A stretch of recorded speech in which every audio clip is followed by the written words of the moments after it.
नमस्कार. विचार करा, जर भारतातल्या प्रत्येक कॉलेजचे नियम एका रात्रीत बदलले तर काय होईल? हो, आज आपण अशाच एका जबरदस्त बदलावर बोलणार आहोत. एका नवीन कायद्यावर, जो आपल्या सगळ्यांच्या उच्च शिक्षणाची दिशाच बदलून टाकू शकतो. हे काही काल्पनिक नाहीये, हे खरंच होतंय. सरकार एक असं विधेयक आणतंय जे बरोबर हेच करणार आहे. चला तर मग या विधेयकाच्या आत डोकावून पाहूया आणि समजून घेऊया की यात नेमकं काय आहे. बरं, हा बदल हवा तरी का होता? कारण आपली सध्याची उच्च शिक्षण प्रणाली आहे ना, ती म्हणजे एक भुलभुलैया आहे, एक चक्रव्यूह. प्रत्येक छोट्या मोठ्या कामासाठी वेगवेगळ्या ठिकाणी परवानगी मागावी लागते आणि याच गुंतागुंतीमुळे एका मोठ्या बदलाची गरज होती. आणि ही गरज का होती हे समजून घ्यायचे असेल तर आधी आपल्या सिस्टमचा आकार बघा. भारतात 1100पेक्षा जास्त युनिव्हर्सिटीज आणि तब्बल 45,000 कॉलेजेस आहेत, म्हणजे एकूण 55,000पेक्षा जास्त संस्था. विचार करा, एवढ्या मोठ्या कुटुंबाला एका नियमात बांधणं किती अवघड असेल. ही जुनी सिस्टम कशी होती माहितीये? समजा तुम्हाला एकाच कामासाठी 3 वेगळ्या बॉसकडून सही घ्यावी लागतीये. तसंच काहीसं होतं. UGC वेगळं सांगणार, AICTE वेगळे नियम लावणार आणि NCTE तर तिसरंच काहीतरी सांगणार. या सगळ्या गोंधळात निर्णय घ्यायला उशीर व्हायचा आणि शिक्षणाचा दर्जा तो तर खालीच यायचा. मग ह्या चक्रव्यूहातून बाहेर कसा पडायचं? सरकारचं उत्तर आहे एक नियामक, म्हणजे ह्या सगळ्या वेगवेगळ्या संस्थांना बाजूला सारून एकच मोठी शक्तिशाली बॉडी तयार करायची, जी संपूर्ण उच्च शिक्षणावर नजर ठेवेल. तर या नव्या कायद्याचं नाव आहे विकसित भारत शिक्षा अधिष्ठान विधेयक, किंवा शॉर्टमध्ये VBSA बिल. यालाच आधी HECI बिल असंही म्हटलं जायचं.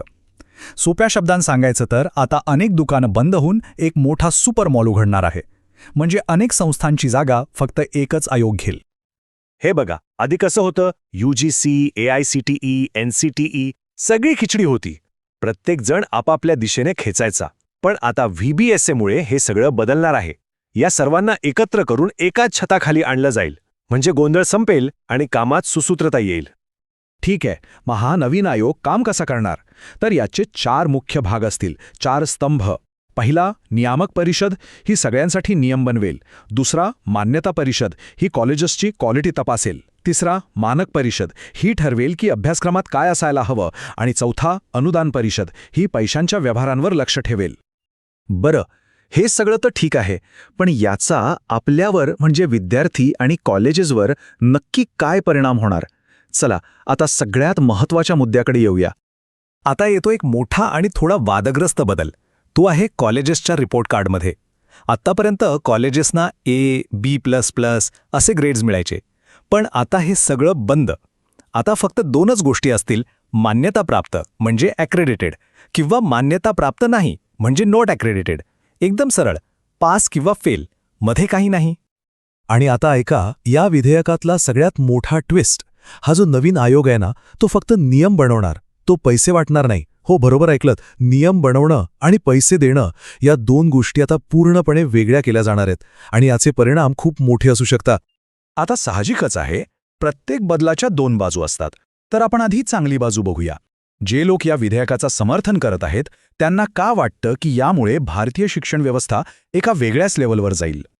समर्थकांचं म्हणणं असं आहे की यामुळे निर्णय पटापट होतील, लाल फित्याचा कारभार कमी होईल, सगळ्या पदव्यांसाठी एकसारखे नियम असतील, ज्यामुळे आपल्या युनिव्हर्सिटीजची जगात पत वाढेल. आणि महत्त्वाचं म्हणजे जे कॉलेजेस खरंच चांगलं काम करत आहेत त्यांना नवनवीन गोष्टी करायला मोकळीक मिळेल. एका प्रकारे नॉलेज इकॉनॉमीसाठी ही एक आधुनिक सिस्टीम असेल. सरकार स्वतः याला लाईट बट टाईट रेग्युलेटर म्हणतंय. म्हणजे काय? तर आम्ही कॉलेजेसच्या रोजच्या कामात ढवळाढवळ करणार नाही, त्यांना स्वातंत्र्य देऊ, पण जिथे क्वालिटीचा प्रश्न येईल तिथे मात्र आम्ही एकदम कडक असू. म्हणजे स्वातंत्र्य आणि जबाबदारी याचा बॅलन्स साधण्याचा हा प्रयत्न आहे. पण जसं आपण म्हणालो, प्रत्येक नाण्याला दुसरी बाजू असते आणि या विधेयकाची दुसरी बाजू काही गंभीर प्रश्न उभे करते. आता बघूया की जे लोक याचा विरोध करत आहेत त्यांची भीती काय आहे. विरोध करणाऱ्यांची सगळ्यात मोठी भीती आहे की सगळे अधिकार एकाच सरकारी संस्थेकडे जातील. यामुळे विद्यापीठांचं स्वातंत्र्य कमी होईल, सरकारची ढवळाढवळ वाढेल. त्यांना अशी भीती वाटते की सरकार निधीचा वापर आपल्या विचारधारेला पुढे नेण्यासाठी करू शकतं आणि राज्यांचे अधिकार कमी होऊन संघराज्य पद्धतीला धोका पोहोचू शकतो, असंही त्यांचं म्हणणं आहे. आणि सगळ्यात मोठा आणि चिंतेचा विषय आहे तो म्हणजे पैसा. आत्तापर्यंत UGC युनिव्हर्सिटीजला डेव्हलपमेंटसाठी अनुदान म्हणजे ग्रँट्स द्यायची, पण आता ही पद्धतच बंद होणार. मग प्रश्न येतो की विद्यापीठांना पैसा कुठून मिळणार? कदाचित त्यांना कर्ज घ्यावं लागेल. आणि जर युनिव्हर्सिटीज कर्जबाजारी झाल्या तर तो बोजा शेवटी कुणावर येणार? विद्यार्थ्यांवर. म्हणजे फी वाढवण्याची शक्यता आहे. एका टीकाकाराने तर असं म्हटलंय की ही शैक्षणिक सुधारणा नाही, हा भारताच्या बौद्धिक संरचनेवरचा एक हुकुमशाही ताबा आहे. आता हा फक्त विरोध नाहीये, हा एक खूपच गंभीर आरोप आहे की हा बदल शिक्षणासाठी नाही तर बौद्धिक स्वातंत्र्यावर ताबा मिळवण्यासाठी केला जातोय. तर मग ह्या सगळ्या चर्चेतून आपण कुठे पोचतो? हे विधेयक आपल्याला एका अशा वळणावर आणून उभं करतं जिथून दोन वेगवेगळे रस्ते दिसतायत. प्रश्न एकच आहे, हा बदल म्हणजे आपल्या शिक्षणासाठी एक नवी पहाट आहे की विद्यापीठांच्या स्वातंत्र्याचं असतं?